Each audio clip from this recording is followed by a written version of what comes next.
The Banshee by John Quay, 84. I live in a small town in rural Appalachia. The entire area was heavily settled by Irish immigrants over 150 years ago.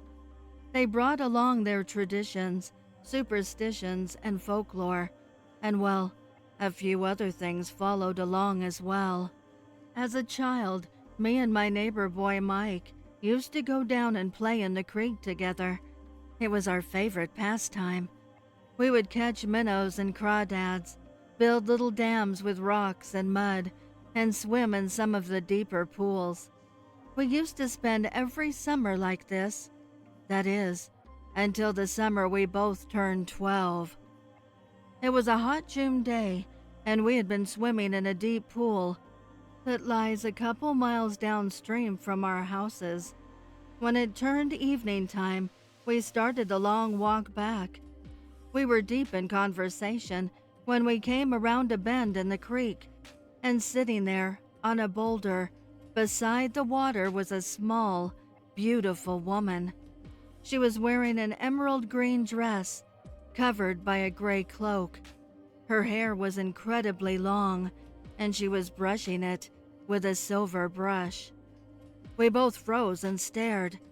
We knew everyone who lived along the creek, and neither one of us had ever seen her before. Her beauty was stunning. After a minute or two, but what seemed like an eternity, she looked up at us. Her appearance immediately changed. Soft and smooth white skin seemed to melt into gray lumpy clay. Her beautiful face now looked more like a half-rotted corpse, and her long, luscious hair fell off in clumps. And then this dead thing began to wail, the most blood-curdling and awful sound that I have ever heard. We took off running and ran all the way to Mike's house. When we arrived, we found his mother sobbing uncontrollably, and she looked pale as a ghost. She informed us that Mike's father, a mechanic by trade, had been working under a car when one of the jack stands had given away.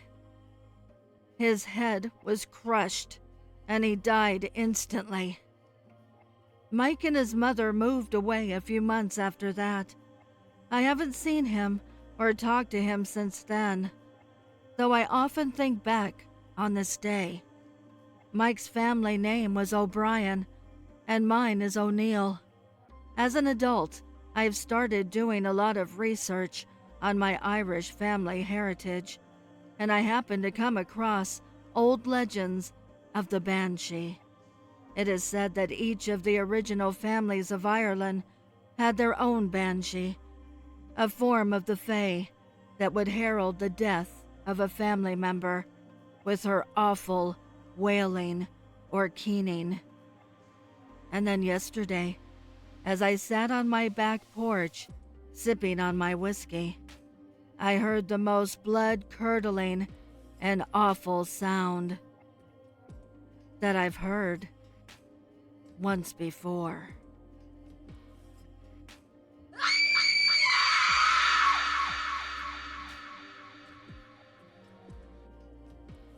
Old McGinty by the Prowler. I'm frightened when it's close to that time of year, when it's March and the 17th draws near. While the celebrations may be joyous in parts of the world, I know death approaches at any given moment. Every wiggle and jiggle from a charm bracelet makes me cautious, or the sudden smell of corned beef and cabbage makes me nervous, or a rainbow popping up out of nowhere, or the sight of a rogue four-leaf clover chills me to the bone. For these are the sights and sounds to let one know of old McGinty's approach, an Irishman who was killed horrifically 3 centuries ago in the Irish hills, laid out against the ground and several large stones placed on top of his body, slowly crushing him to death. He was killed by a horde of vengeful Englishmen for the crime of a love that was not his, a carnal love between him and the magistrate's wife. Even though their love was true and burned with 1,000 lifetimes of passion, it was cruelly snuffed out by her abusive husband, the magistrate. Their love was ripped apart that fateful day when he was put to the stone, and with his dying breath, clutching the charm bracelet his love had made for him, he swore he would return to seek his vengeance. Legend has it, he returned one fine rainy Irish night and bludgeoned the men who killed him to death with his shillelagh. And it is told, when he finally got to the magistrate, he was particularly violent. He took his time and tortured the bastard who took his true love away from him. He boiled, ripped, and cut pieces off the magistrate that would leave him useless to a woman, and left him to bleed out and die. You would think revenge would have put old McGinty to rest, but he became a vengeful, hateful spirit, unable to be with his true love even in the afterlife, for she snuffed out her own flame and doomed herself to a lifetime of purgatory when he died, for she could not live a life without her love. So he returns each St. Patrick's Day to seek out his bloodlust and delve out pain with his shillelagh, so others can feel the pain he feels. So if you're sitting alone and get a waft of cabbage and start to hear the clanking of charms, you best run. Don't even turn around, for it's the charms on McGinty's wrist clanking as he raises his arm up, ready to bring his shillelagh down on you. I'm Not a Cannibal by Random Claude. Many people believe that cannibalism is the worst sin one can commit. Eating the flesh of one's own kind, for whatever reason, is often viewed as worse than murder. For that, I'm pleased to say that I am not a cannibal. I've never tasted my own kind, and I never intend to. Of course, that doesn't mean I can't have fun with my meals. You see, I have a rare gift. I'm privy to the world of magical creatures. Most may use this knowledge to become great witches or go on grand adventures, while I simply use it for dinner. Pixies, for example, can be prepared and eaten in much the same way as shrimp, as long as you remove every bit of the exoskeleton. They make for a light and tasty meal. The main problem with pixies, though, is that they're boring.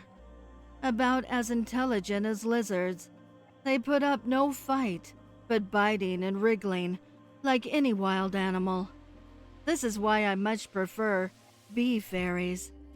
Much more of a rush to catch, and their insides, despite being meat, taste just like honey.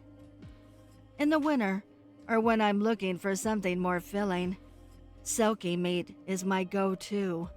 It's fun to find the glint of intelligence in a certain seal's eyes, only to watch that life slip away minutes later.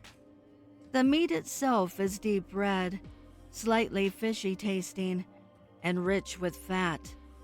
Excellent in a hearty stew. It's like mermaid meat, but better in every way. The mushroom folk are an interesting bunch, to be sure. One would think they taste rancid, living off of decay and all that, but their fresh, earthy taste is to die for. The white mycelium that makes up their bodies is impossible to overcook and can be eaten like noodles with some soy sauce. It's entertaining to know that due to how fungus functions, they're still partly alive for the first half of the cooking process. I was puzzled over how to prepare dryad flesh for the longest time. The outer skin looked and felt like an animal, but the blood smelled of sap, and the bones were literally wooden. Eventually, I just put it in the pot with vegetable stock and some wild herbs I'd gathered while out lumberjacking. The resulting soup was a forest of flavor. My latest culinary venture is sure to be the most satisfying of all, a changeling steak. Changelings are tricky.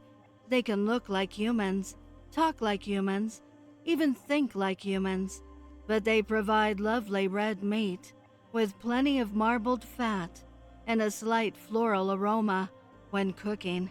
I suspect that last point to be due to their fairy lineage, the same reason they can rot so quickly. Hence why I had to keep the changeling alive in my basement so he'd remain fresh. Now, the screaming has finally stopped, and I can enjoy my dinner. I'll rest easy tonight, knowing I've never eaten another human being. Thus, I am not a cannibal. The Banshee by TheMahanglin. My father passed away around 2 years ago now, and I had flown out to the Pacific Northwest to be at his deathbed, along with the rest of my family. So I was the last one to arrive, and we began a 2-day-long vigil of sorts. He had been out of it for days, with the morphine and all, but when I got there he became totally lucid for about 5 minutes, remarking on my haircut and other totally mundane things, etc. My family was astounded. It was the first real lucidity he'd had in weeks. Anyway, so I went upstairs to get some sleep around midnight, just lying on top of one of the beds with the door open, clothes still on. I was startled from a semi-sleep at 2:30 a.m. by the most horrendous scream I've ever heard in my life. I about fell down leaping out of the bed and ran down the stairs to find nothing at all. My dad's bed was in the living room next to the big double doors looking out on the Cascade mountain range. He was asleep and out of it. My sister was sound asleep in the chair next to him, and my brother and his wife were in the bedroom adjacent to the living room. Again, sound asleep. My mom was asleep on the couch next to his bed. Imagine the sound of a screaming woman, but like sped up. It was a 5-second long sustained screech, that cut off at the end, like someone played a recording of a scream, but left out the beginning and end. It was long enough that it woke me up, and I was standing when it ended, so it was not a dream by any means. My first thought was that my dad was gone and my sister was screaming. She's not like that, but it's all I could think of. He passed away peacefully 6 hours later, all of us by his side. So, I haven't said anything to anyone except my wife.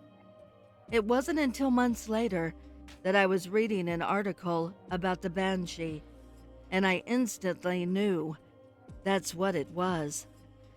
My family is Irish, and from what I've read, it can run in families. One of my cousins had a similar experience back in the 70s. I'd forgotten about that. If anyone else on this sub has ever heard a Banshee, I really want to know others' experiences.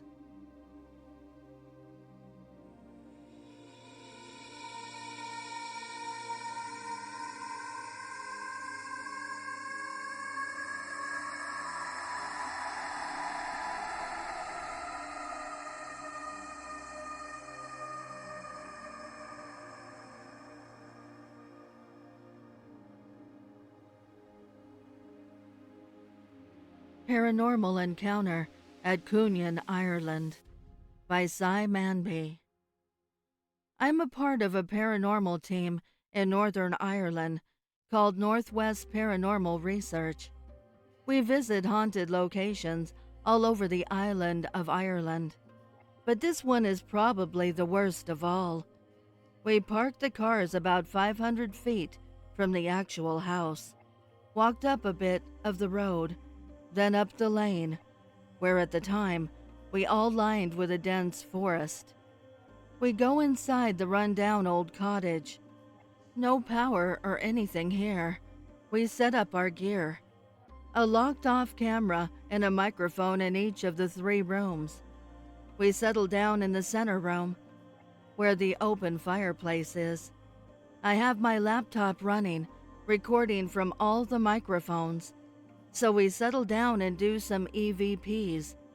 3 minutes bursts.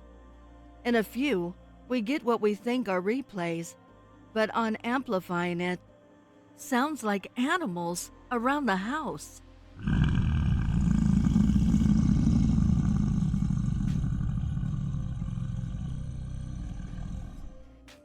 About 11:30 p.m., we are all sitting in our chairs, having a break, coffee and sandwiches, when we hear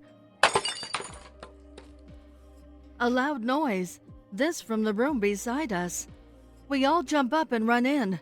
With all lit torches on, we look around to see what could have made such a noise, but there's nothing of such a weight to do so. So, in our heads, we're all thinking, it's all gonna kick off now. But it doesn't. Not for another 20 minutes. It gets cold, and I mean Arctic cold. We can see our breath, yet the ambient temperature is 8 degrees Celsius. We hear little ticks, like someone throwing rice or something at us, but we can't see anything. We have 2 night vision cameras, and there's nothing showing up on those either. Then, from the laptop, we can see spikes in the audio, but we can't actually hear anything with our ears. There's definitely something going on, but we can't nail it down. Then Siamhaith hears somebody calling her name, being whispered into her ear. Then I hear mine, but we have no recorded evidence of this, despite having all this tech with us. We pull out a small table and a glass to do divination. And no, this is not like a Ouija board. This is a simpler form of communication. As we have our fingers on the glass, we ask out, "Is there anyone out there that would like to communicate?" The glass immediately starts to swing violently about the table. We ask for the glass to stop, but it doesn't. We decide that it's getting a bit too intense, so we pack up and decide to leave. On our way down the lane, we were just chatting amongst ourselves about the goings-on. As we crossed the ditch at the bottom, I heard these chilling words roared at me, right into my ear. Never return.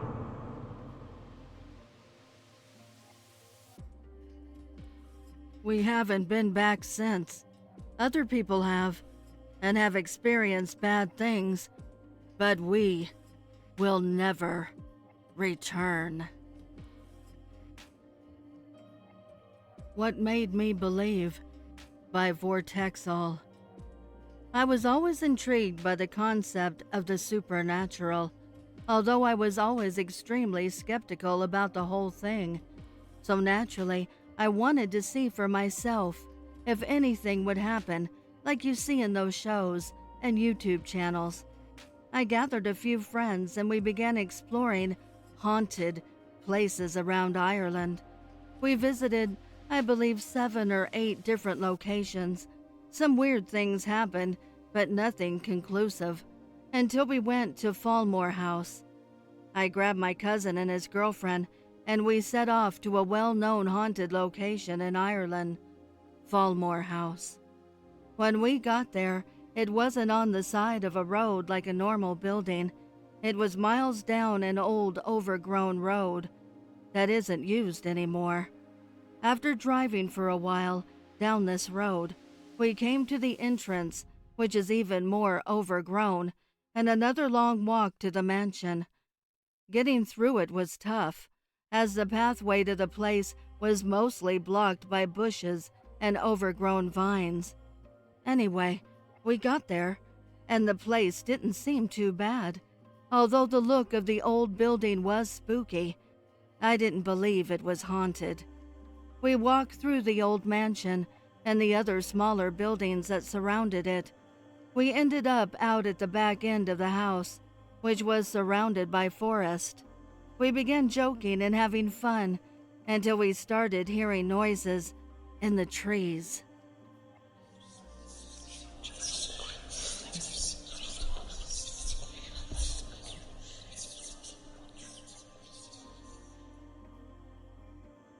It sounded like people walking and whispering to one another. It was getting closer, and we decided to go back to the car, as we were extremely spooked at this point. When we got to the car, we tried an app that could talk to ghosts through this box thing. I can't remember its name. The whole time we genuinely had the feeling we were being watched by something natural or supernatural was yet to be seen. Then my cousin, who had the car running and his reverse camera on, videos himself asking, "Show us a sign in the camera that you are here." Then suddenly, a white figure crosses behind the car. We freak out, and once again we calmed ourselves and stopped videoing and got out to try and debunk it. Now I have to note that it was during summer and it was a beautiful night, dry and warm with no wind. The car had no exhaust plumes, so that was debunked. We literally couldn't find a reason why it happened. And what made it even weirder is that feeling of being watched, then asking it to show itself, for it to instantly do something. The fact we were in the car for almost an hour at that point, and nothing has happened beforehand. Anyway, we just bounced after that and never went back again. Sorry for the massive book. Just wanted to share. Beautiful Brigid by Random Claude. As a kid, Brigid was always told that she was beautiful. The fact that she was adopted was never a secret. She didn't look anything at all like her family, so her mother made sure Brigid knew that her differences didn't make her any less of a beautiful girl. Thus, Brigid began school feeling like the prettiest girl in class. In 4th grade, something changed. Whales, once beautiful creatures, became an insult. Yearbook photos were scrutinized. Clothes sizes were compared. And between learning math and history, Brigid learned that she was fat.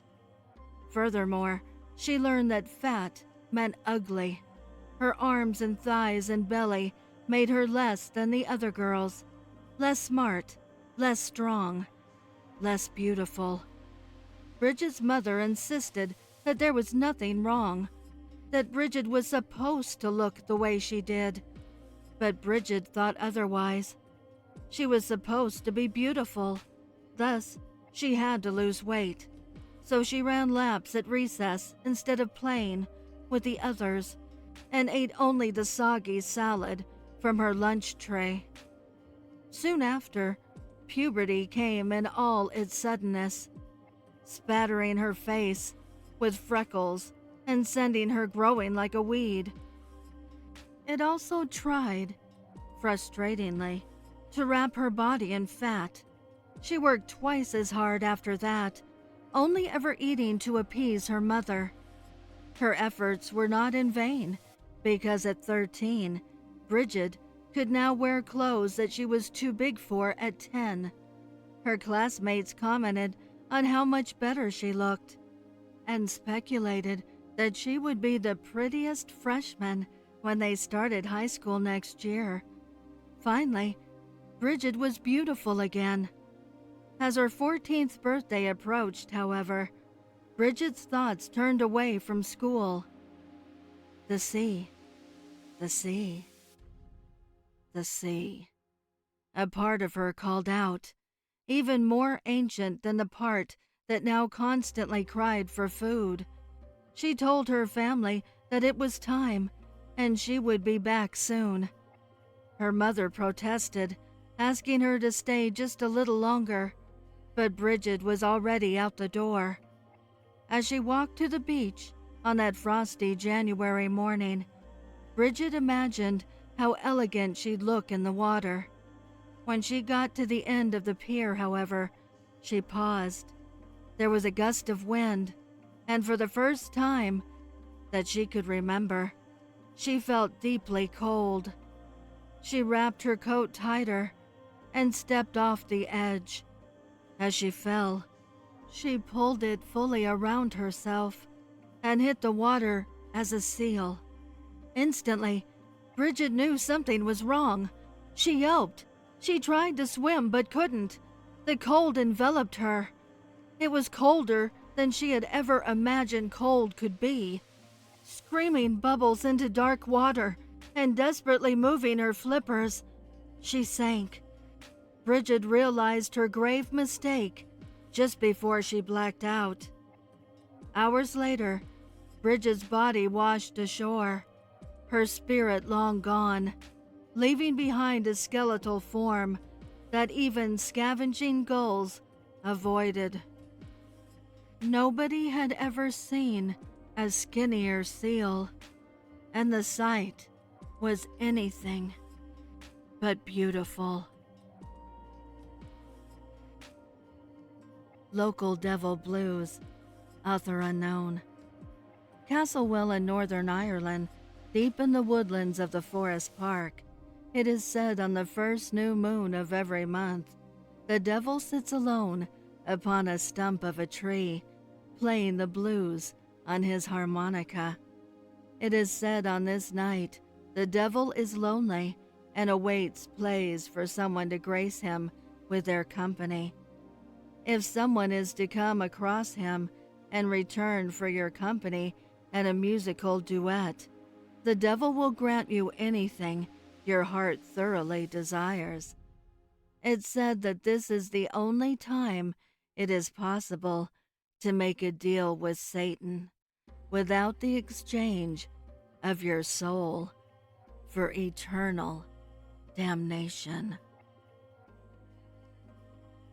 I would like to give a heartfelt thank you to the special friends of the channel for your overwhelming generosity. If you would like to support the channel, the link is below in the description.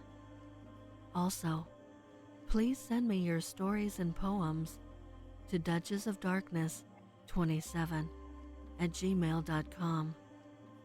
You can also find me on Instagram at duchess.ofdarkness and Twitter at duchessofdarkn2. I want to thank all my listeners for your kindness, your encouragement, and your support. It means the world to me. Thank you for joining me. Until next time.